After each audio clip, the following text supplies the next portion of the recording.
You are listening to the Therefore a Geek podcast, episode 77. Hi, everybody, and welcome to Therefore a Geek. I'm Andrew. I'm Tracy. And I'm Lord Abaddon the War Master. Dude found some of his Warhammer stuff. Yeah, I found the old stuff, broke it out, and then I played it by myself, because I don't have friends. I love how you instantly knew that. I bet the game went smoother, too. Yeah, you were right. We talked about this on the War Game episode, where you were like, your problem with Battlefleet Gothic is it takes a long time. And it's like, yeah, it actually does take a long time, and I was playing it by myself. So today we're going to be talking about the Vertigo book, Hellblazer. Briefly, before we get into that, though, we want to just mention the unfortunate passing of Kenny Baker, who was the actor inside the R2-D2 costume. Obviously, it doesn't have the same feelings like Leonard Nimoy passing or something, but it's always unfortunate to hear someone heavily involved in your childhood. Passed away yesterday. We're recording this on the 14th. He passed away on the 13th of August, 2016, at the age of 81 in England. He was born in 1934, and basically his entire career, or not his entire career, but his majority of his career was playing R2-D2 or the dwarf in actually a number of fairly well-known 1980s movies. Yeah. Yep. Everything from what he's famous for being in Star Wars to The Elephant Man, Time Bandits, Goonies, probably small roles in all of those. But yeah, and a couple of those like Time Bandits, notably having a large cast of dwarfs. Yeah, Little people. yeah. So It's funny because if you look down the wiki page, he's just like they tell you the movie he's in, the year, and then the role, and it's like dwarf, R2-D2, dwarf, R2-D2, dwarf, R2-D2, elf, dwarf, then Casanova. nice. Then right back to being R2-D2.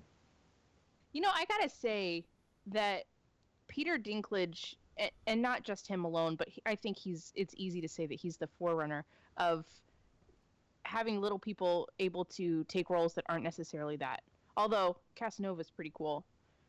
And I think that's actually pretty cool. Have either of you guys seen In Bruges? The Colin Farrell movie? No. No, okay. There's a little person in that one as well, and he's playing like a complete douchebag junkie, and it's just the character. It has nothing to do with particularly his size. Although Colin Farrell's character, which I can never remember the name of, because Colin Farrell's another one of those guys where you look at it and you're just like, that's Colin Farrell. He calls him out for his size in it, and the guy is like really pissed off. It's really actually a pretty good movie if you guys haven't seen it. Sorry. So he's survived by his two kids. His wife died in 1993, and what I found funny just by doing a quick bio, because I didn't know much about him other than he was R2-D2, is that he had a legit feud with Anthony Daniels, the man who plays C-3PO. Wait, what? They like legit feud. Just according to the wiki page, he revealed between him and his a feud between him and his co-star Anthony Daniels. He claims Daniels had been rude to him on numerous occasions, states that Daniels is rude to everyone, including fans. Yeah.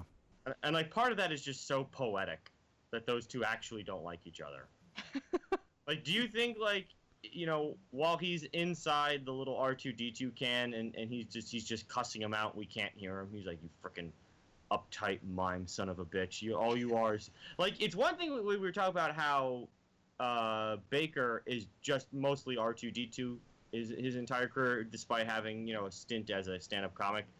When I went over and looked at Anthony Daniels and just his filmography, it's nothing but C-3PO. C-3PO. That's it. He did he was Legolas in the Ralph Bakshi Lord of the Rings in '78, and then it's C-3PO, and then a priest in some '90s movie called I Bought a Vampire Motorcycle, which sounds like an instant classic. And then it's just C-3PO the rest of the way down. It's just all C-3PO. Yeah. Yeah, it's something like that.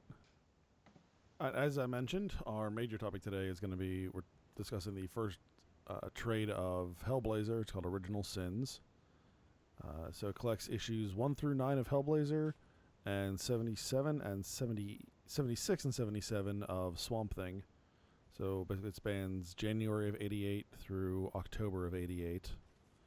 And it's written by Jamie Delano and Rick Veitch, with artists John Ridgway, Alfredo Acala, Rick Veitch, Tom Mandrake, Brett Ewins, and Jim McCarthy.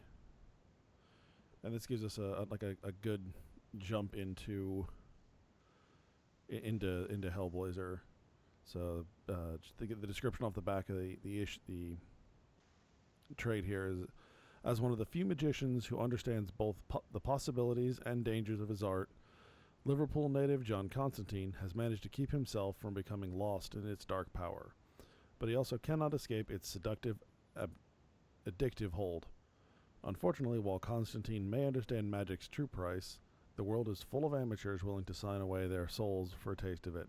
And, like it or not, his hard-won knowledge guarantees that he'll always be in the middle of the mess that follows. And as a magician myself, I wish I was half this cool. I'm sitting there going, like, damn, I'm not allowed to trap bug demons inside junkies. That's pretty cool. I want that job. I mean, realistically, all you want is the connection to demons. Yeah, I mean, all I do is make an egg disappear and reappear out of a little black bag. I am wasting my potential. Yeah. Of course, I feel like your parents have been saying that for a while. Oh yeah. Did you see, like, when I changed my Facebook profile picture to me doing the razor blade act? My father, like, took it and shared it on his Facebook, and the caption he writes is, some people bike for fun, some people work out. My son swallows razor blades and string in front of strangers. No, I didn't see that. That's good, though. He did that. So what did you guys think? So just an overview, I really liked it. The book is from the 80s, or the stories are from the 80s, and Jamie Delano writes the first 9 issues, and then Rich takes over in the kind of Swamp Thing tack-ons. Yeah. And I really liked this. I did. I really enjoyed it. The art is like typical Vertigo. It feels like everything Vertigo puts out uses the same art style. Yeah, I was just going to say. Everything from, and I'm a big fan of Vertigo, so everything from Northlanders to Hellblazer to Loveless to 100 Bullets all have like the basic same art style. And I dig it. I can't say that I don't. It's just kind of, it's super comic booky, and I kind of like that art style of the comic book. But what I will say is probably my favorite aspect of the book is the character of John Constantine, and how this guy is not your typical hero. And I've said this, I think I've said it on the podcast before, but I've definitely said it to friends who are fans of popular arts.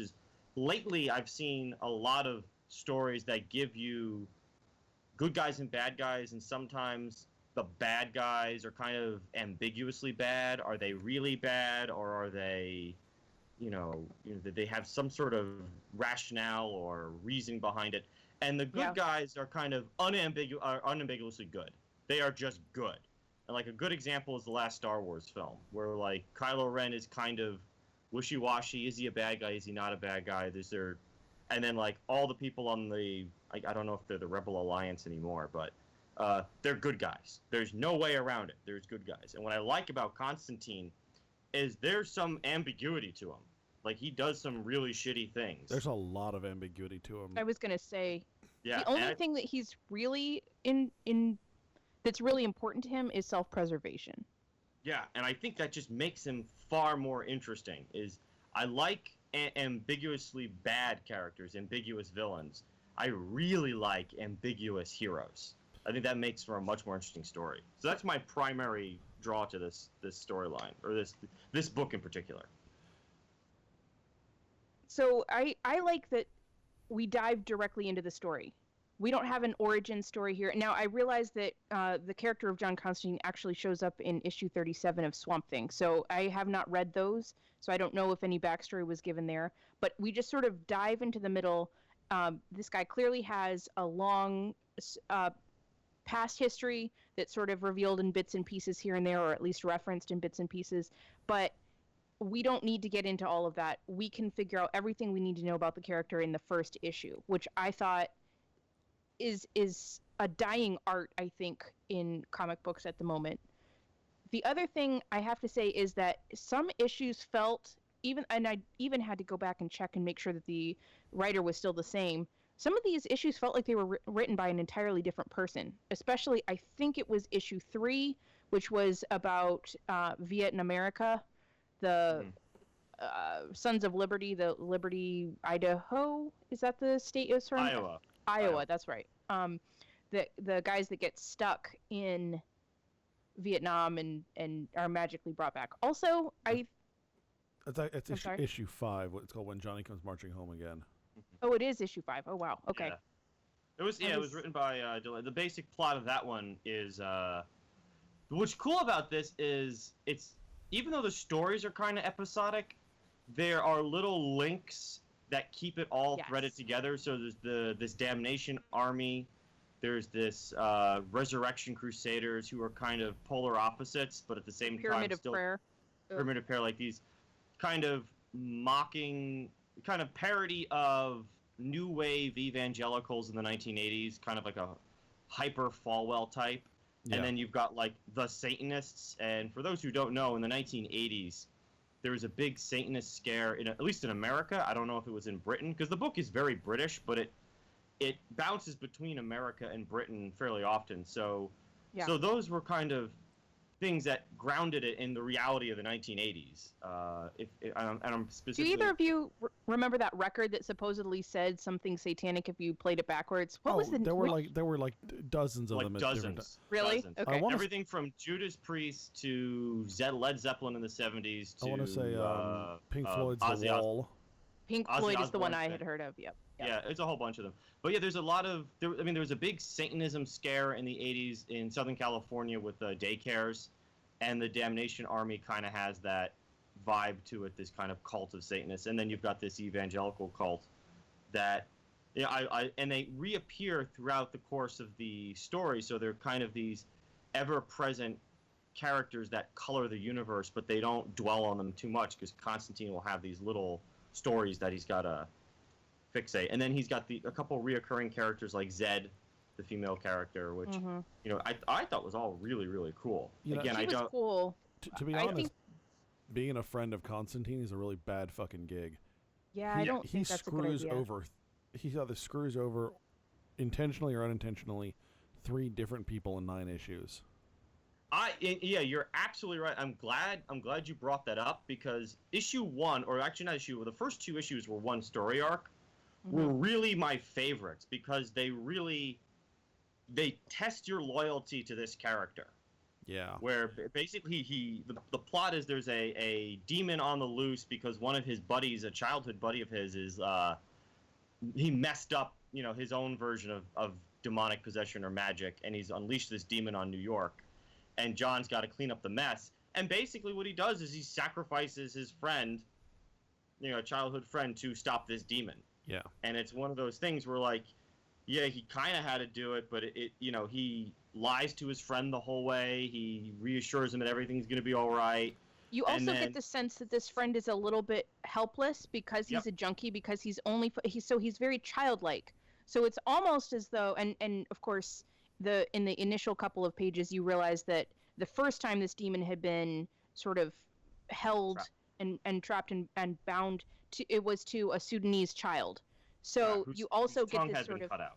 Yes. So you also get this sort of this yin yang, this balance with this other. It's a grown man, and yes, he did screw up a couple of times, and yes, it's technically his fault that this demon is loose in New York. But he's also very childlike. He's looking to John for protection. He's looking to him to help him with his next fix. He comes to him for help from the get-go. He goes, John will know what to do, and he hides out in John's apartment until John gets back. So you also get this sense that not only is he sacrificing his friend, he's sacrificing someone, this very childlike person who is dependent on him, which is even worse, I think. And I love, absolutely. I agree. That's why I loved it so much. The confrontation on the top of the building in Manhattan is my favorite part, is where the the junkie kind of goes after John's put the demon in the junkie's body by dangling him out like shark bait. He comes after him, and I love the part where he goes, he says, as he's being attacked, he says, don't let it do this to you. Don't let it make you hurt me. I'm your friend, mate. It's me, John Constantine. You don't want to hurt me. And then if you just go a few pages later, they brick this character up inside a cell underneath the building. And I just thought that was really beautiful. I just thought that was just a really dark moment of the story that I was like, well, okay, this is a different kind of character. Did you catch that moment when what's the Midnight? Is that what he calls himself? The club owner, Papa Midnight, yeah. Papa Midnight. So he works voodoo magic, and so he's the guy that John Constantine turns to. There's this beautiful moment, and I love the writing in this book. The writing is what kept hooking me back in. There's this moment when Papa Midnight looks out. He's standing in this homemade jungle, this sort of terrarium style atrium thing at the top of his building with these giant jungle plants behind him, and he looks out over the city of New York and says something about, I'm looking out into the jungle. Right. I just thought that was really this cool juxtaposition of the real jungle's actually New York City. I thought that was cool. Yeah, I think he says he's talking to like a skull, and his sister. His sister. That's right. His sister. He advised me, out there in the jungle something moves. Can your dead eye see its face? Tell your dead mouth tell me its name. I think that was kind of cool. So yeah, the first arc that spans 2 issues, I think, really sold me on it.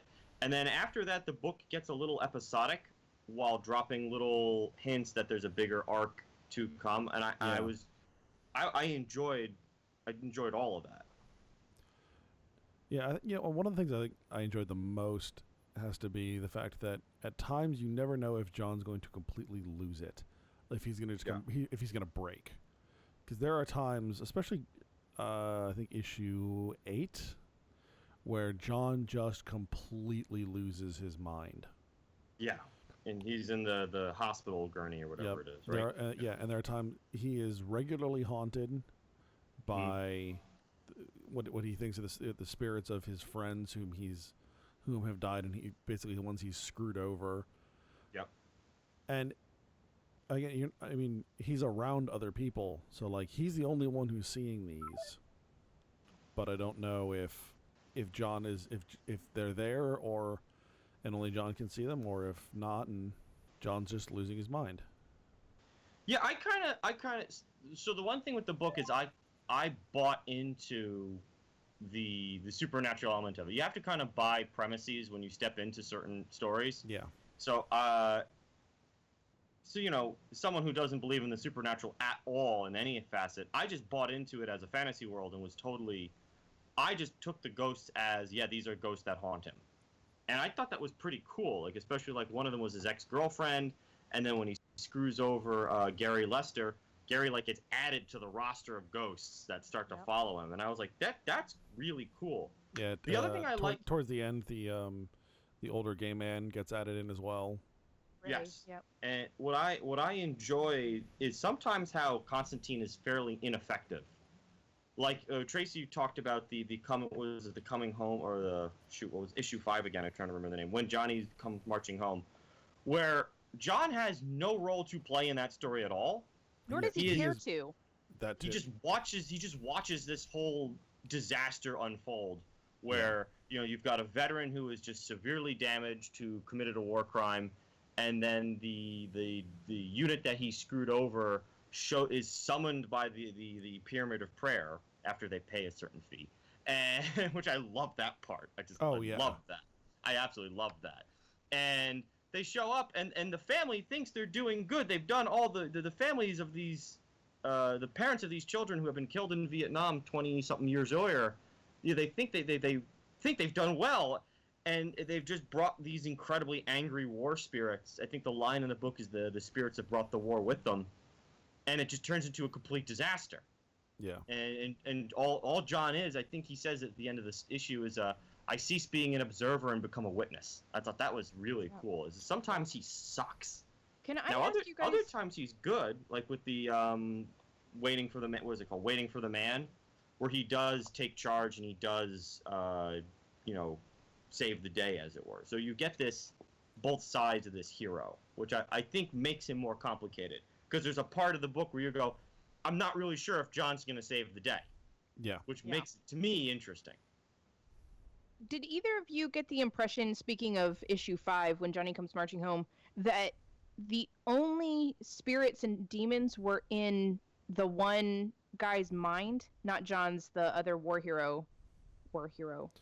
I almost got the feeling that he was the only one that was actually there, and he was the one that could see the other guys, but no one else could. No, because there's a panel where like all the parents and all the old people look out a window and they're my boys.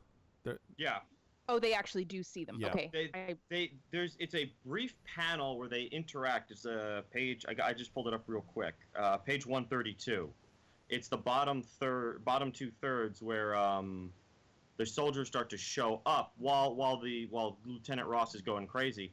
But you could see the elderly people saying to them, "You're our children," and another one saying, "Hey, let her go. What are you doing? Please, Craig, I'm your mother." Like they're interacting with them, and then to the point where the old folks are saying things like, "We brought you back. We prayed for you," and then you see Lieutenant Ross interact with the ghost. So I mean, again, it's one of those things that how do you accept the premise? You can certainly argue that it might be inside someone's head, but for the way the book is themed, I just feel like you got to accept the supernatural wholeheartedly for this to make sense and to really enjoy it, because it's a lot more fun if you do. Yeah. Well, I also get the impression that it's sort of in that particular case, I was kind of wondering where the mix is, because there's clearly also some mental illness. I do accept, I have a suspension of disbelief for the supernatural, the demons, that kind of thing, but there's also some element that feels like some of these characters have some mental issues. And I wonder if it's sort of a blend of the two, which is also a cool premise in my opinion. No, sure. I mean, I think that's part of what they're going for is, yes, there is supernatural and all these things happening, but there are times where the line between quote unquote reality and what's in someone's head, start to fade. Yeah. And I mean, I think John's kind of one of the key players on that. Like I said, there are times, again, we're assuming that there are ghosts in this universe. Whether is John seeing ghosts, or is it basically just the guilt in his head playing tricks with him? And that's a good point. I want to piggyback on it a little bit further, because the book isn't just about blurring the lines between reality and not. It's blurring the lines about like everything. Like morality gets blurred, reality is blurred, Good and right bad. and wrong. Yeah, right and wrong, all this kind of stuff. And there's also some great moments of humor. There's towards the latter part of the maybe right there in the middle, you've got these like 4 skinheads that have been like fused together. Yeah. And to get one of the cool things is John is not really a fighter. He's not like a Conan or a Bond. He says multiple times, "I don't like guns, I don't like fighting," because he's kind of a wuss, right? He does kind of suck, and it's unlike, let's say, the characters in Preacher.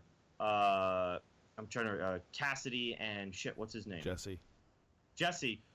Who every other issue, brawlers, yeah. They go to bars to start fights, like that. They go to bars to start, and of course they win every single one.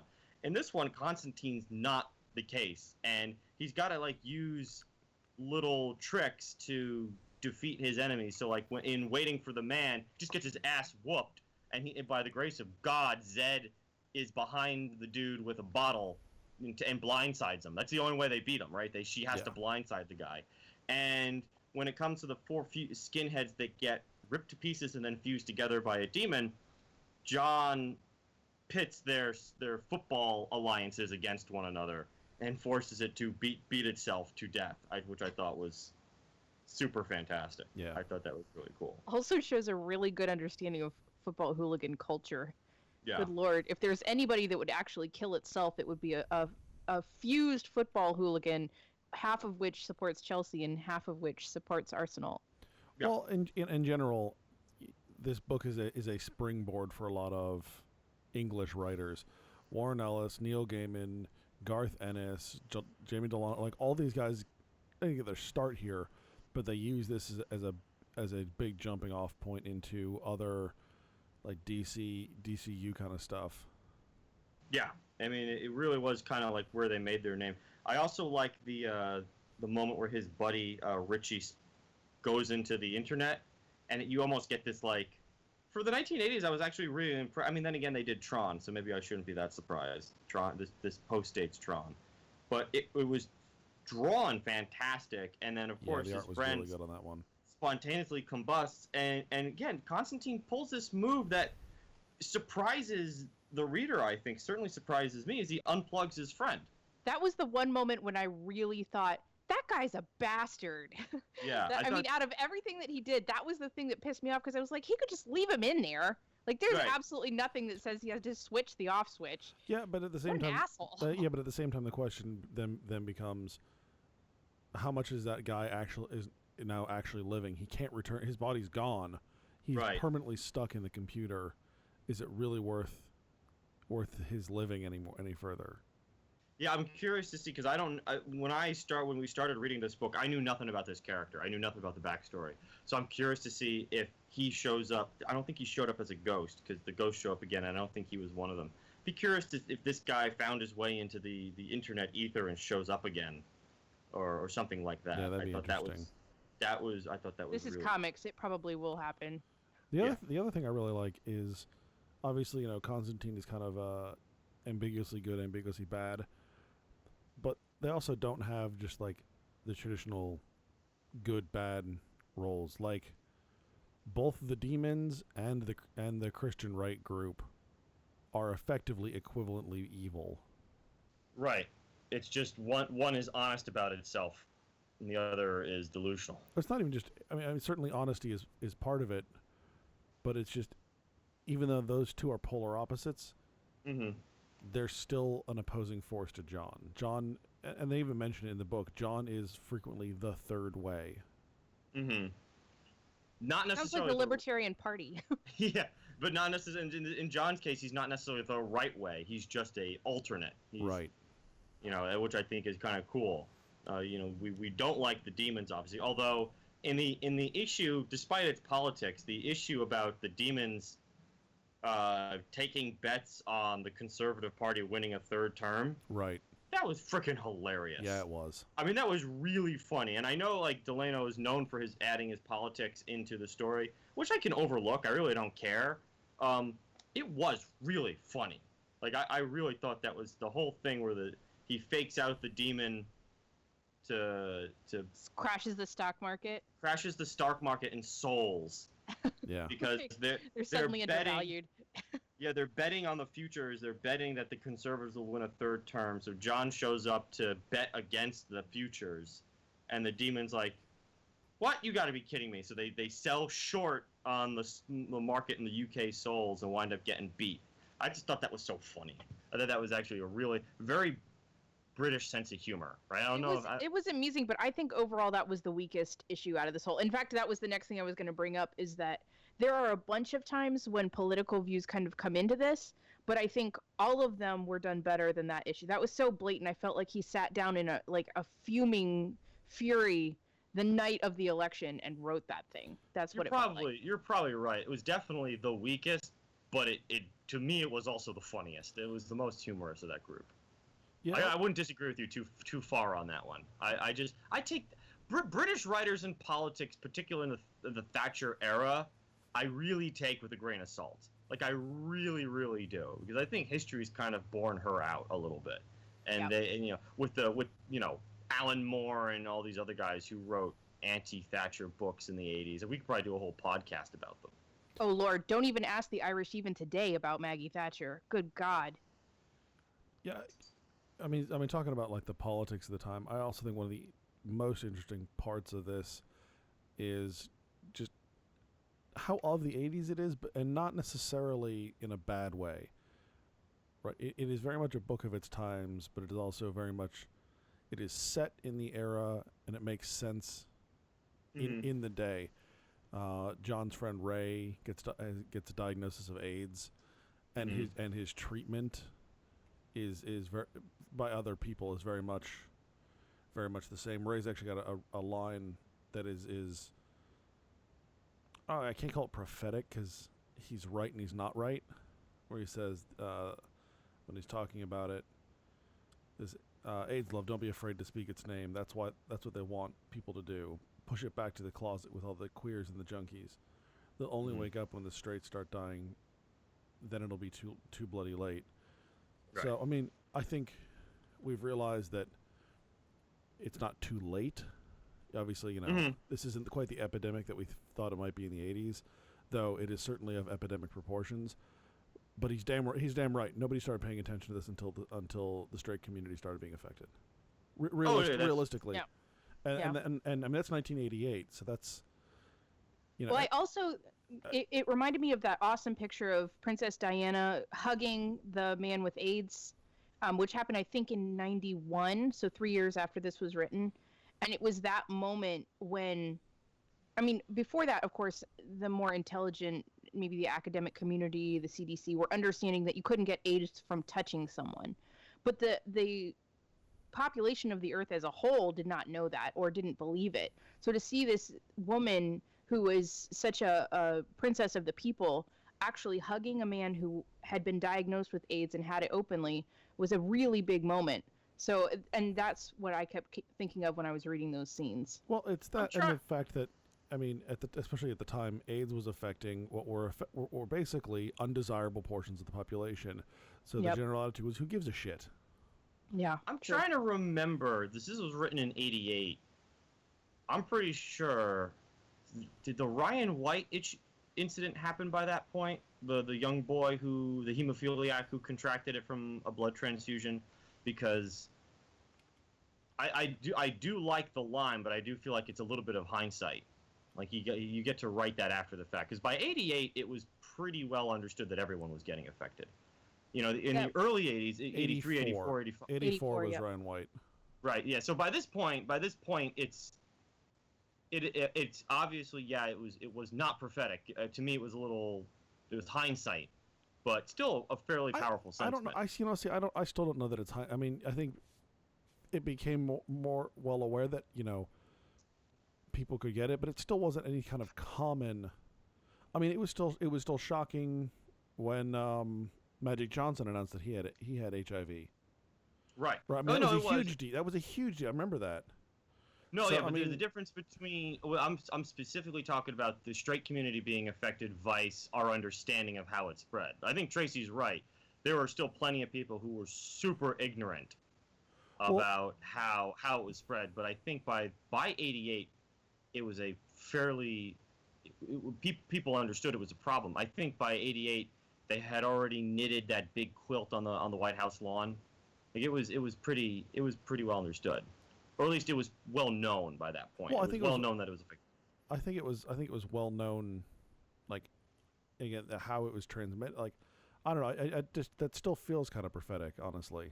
I mean. All right. I mean, yeah. I mean, I'm trying to think. Because I don't think anyone really started, giving much of a shit until the mid '90s. Well, I wouldn't say that. As just someone who has family members who had AIDS and died by that point, I wouldn't say that. I really think the turning point was Rock Hudson. That was really what changed everything. Was Rock Hudson, but I don't remember when that happened. So, but I mean, that was a small part of the book. It wasn't even that big of a feature. But it does go to show that there are these great flashes of brilliance that you'd almost miss because they do happen quite quickly within Delano's writing. And then other times he just beats you over the head with it. Yeah. I mean, there's those, but that didn't bother me that much. Did you guys notice that it seemed as though the colorist might have been a little off, or it might just be that I was reading it on my Kindle. But when I first was introduced to Zed, I thought she was an old woman because of her hair. And then I realized he kept calling her kid, and I'm like, oh, no, she's young.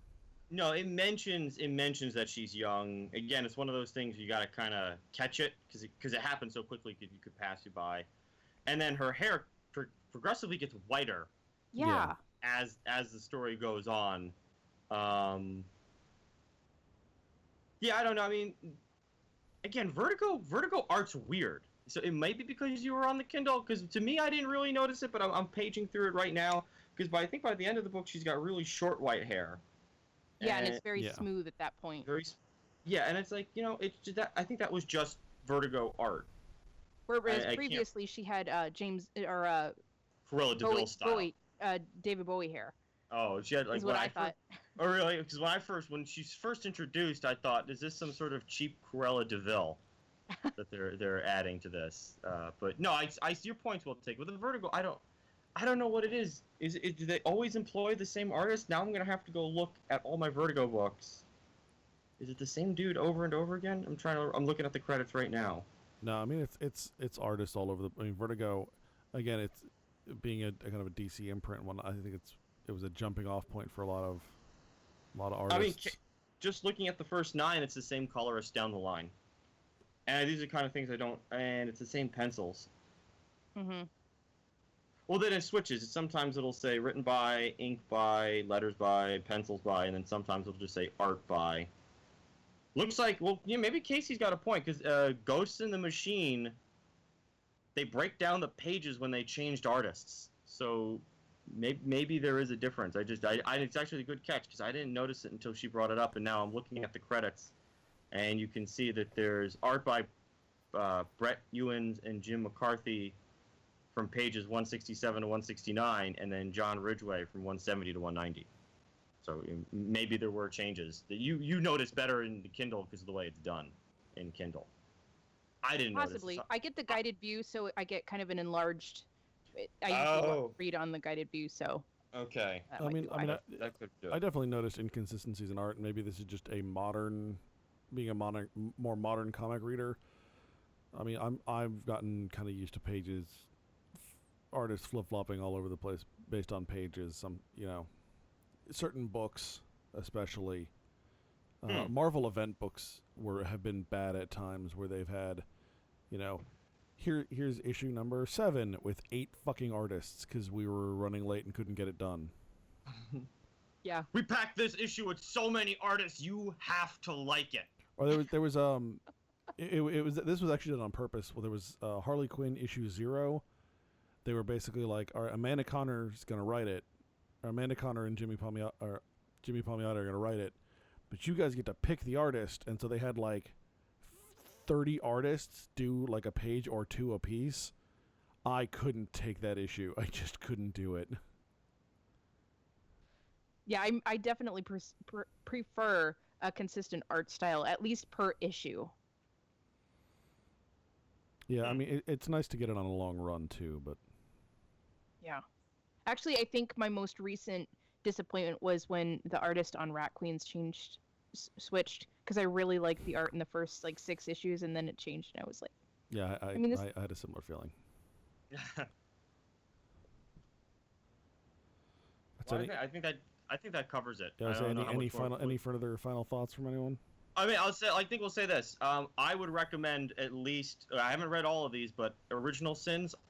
I highly recommend if you've never read it before. I didn't know anything about it when I jumped into it, and I was pleasantly surprised. If for no other reason than the character of John Constantine, this book probably has one of the most compelling characters in comics around right now.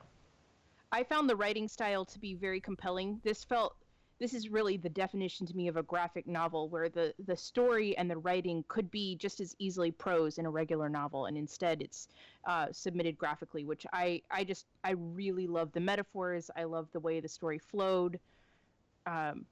Really brilliant example of comic writing. Yeah, and I would say I think this showcases the quality of Vertigo work, especially back in the day under Karen Berger, and just the kinds of books that came out. If you really want to see some of the best work that's come out of Vertigo, this is a good place to number of good places to start. Good, I think that covers it. Yeah. Or do you want me to ask what have you been into? I don't know. I'll do it. Tracy, what have you been into? Oh, geez. Okay, so I read. Well, I read this one comic called Hellblazer, but there's another one called, oh shoot, now I'm going to forget the name of it. That's a weird title. I know, right? Wish I thought of that one. Tooth and Claw, The Autumn Lands. I just started that one, so That's actually fairly good. I've kind of enjoyed that. It's a nice fantasy.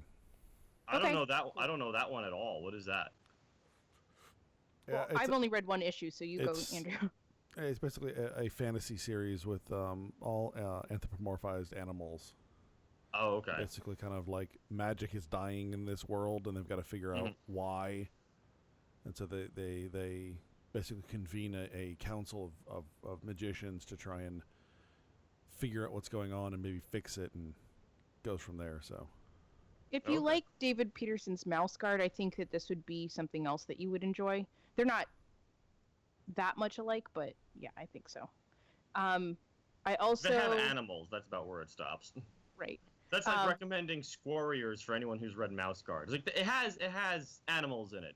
They're psychopathic, insane, murder machine animals. But it's like Robert Patterson's Mouse Guard. They get the animals. I've also, oh my God, I have hit failure on Criminal Minds. I'm done with it. Didn't that actor just like he can't direct or something? He beat the shit out of someone. Thomas Gibson. Yeah, he's not allowed. He's been suspended for 2 episodes because he kicked his producer, which is interesting. Whatever. I actually watched up until Jennifer Love Hewitt joined the cast, and in the first 2 episodes, she had this. Oh, is that what she's doing amazing boob bounce. Yes, that was just fantastic. Did. So, it's better now. I don't know if she's like curvier or something now, but she's getting older, so they're sagging more, so there's more bounce. Before they were firm, but now they're she's getting older. It's not a bad thing. They're loosening up, so there's just even more bounce factor. It looked great. So I stuck it out for like 2 more episodes, and then at one point, the one character says to another character, "Why don't you give me some parameters to search so I can narrow down this profile?" And he goes, "Why don't you search white men ages 30 to 35?" And she looks at him and goes, "I forgot how good you are at this." And I'm like, what? And then I turned it off and I'm done. It's like, oh, I'm done. Done. So that's it.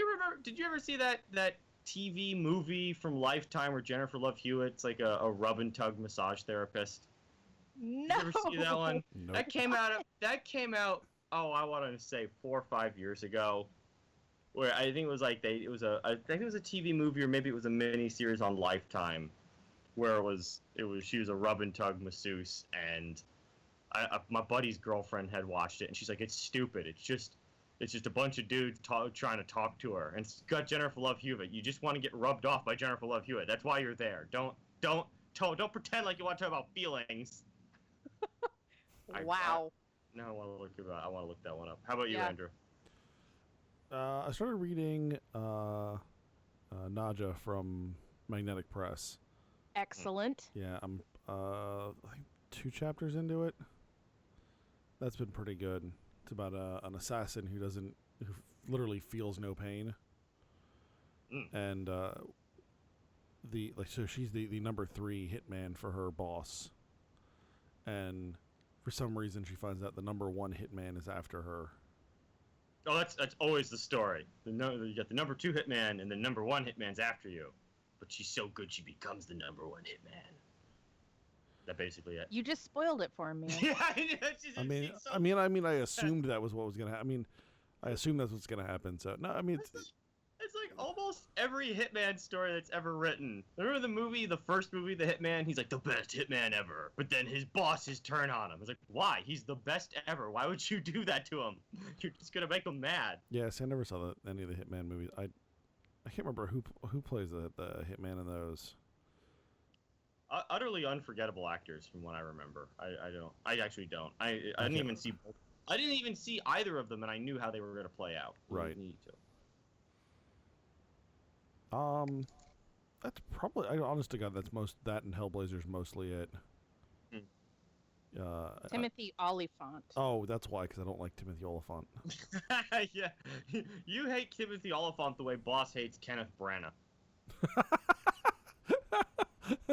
I haven't harassed him about Branagh in a while.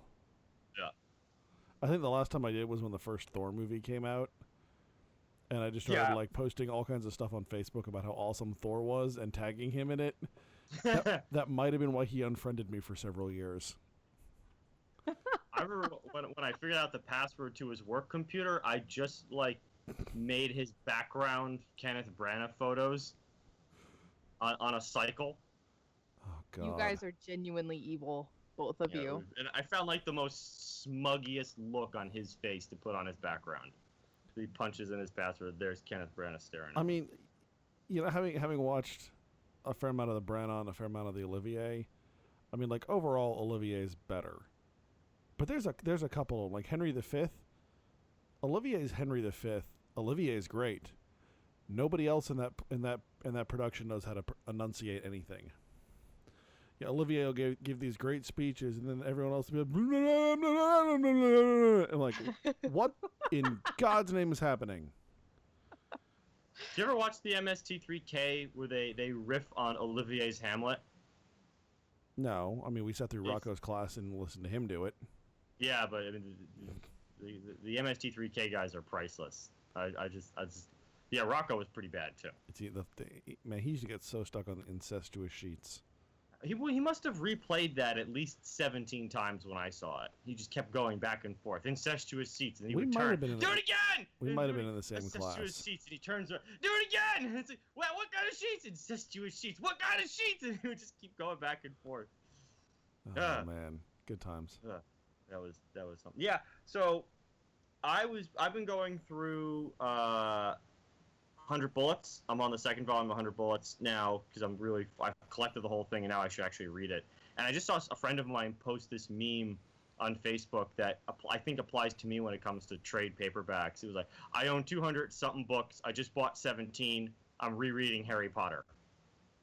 Oh my God, that's my life. Yeah, and I was like, oh, okay, yeah, that's actually true. I should probably read the shit that I have in the shelf. So, punching my way through 100 Bullets, and I want to get back into the Conan stuff. And as alluded to earlier, I dug up my Battlefleet Gothic ships, and I played that by myself like a fucking nerd, and that was fun. It's surprisingly well balanced. I can't wait to try it with an opponent because I've got everything I needed. Also, I saw Sasha's Party last night, and that's getting a lot of flack. How was that? I thought it was really funny. It's really like a don't give a shit, balls out, not funny. And I was at lunch with a friend, and she was like telling me that her friend saw it, and that her friend said it was every racist joke you can think of being shouted at you by a Pixar movie, which just encouraged me more to see the film because I was like, now I have to see this. Right. And it's really, the movie is more about religion than anything else. That's really what the movie's about. It's a complete allegory to religion. And it's funny. It's really, really funny. I guess what's making people mad is that all the foods are, like, all the ethnicities of the foods are the ethnicities personified. So, like, the bagel is a stereotypical Jewish person. The falafel is a stereotypical Middle Eastern. The taco is Selma Hayek. It's what you would expect. Like, the firewater is an Indian dude. Grits is voiced by Craig Robinson. Like it's everything I'm you now would expect. tuning you out and looking up pictures of Selma Hayek. Yeah, I mean she plays a lesbian taco in this. It is so good. It's really so they good. hit it on racism and sexual orientation. Nice. And religion. Don't forget religion. Like really, the story is about religion. That's what I'll. Yeah, but the taco. I mean, a taco is Spanish, and taco. So. Yeah. No, it's. I don't see a religion theme in the actual image. In that specific thing, but no, if you watch the whole movie as a whole is about religion. Like if you watch the whole thing, it's super super religious, but it's really really funny. And yeah, people like call it all these kind of names. No, but it's playing on stereotypes, of course. But there's difference between having fun with all stereotypes we understand and being hateful, and the movie's not hateful. That's the one thing I think people need to understand. Okay, that's fair. All right, folks, if you like what we do, make sure you head on over to thereforegeek.com. Check out our blog posts and our podcasts. You can find us on Facebook, on Instagram, and on Twitter. And you can find this podcast and other podcasts like it on iTunes, Stitcher, SoundCloud, and YouTube. So once again, I'm Andrew. I'm Tracy. I'm Dude. And you've been listening to Therefore I Geek.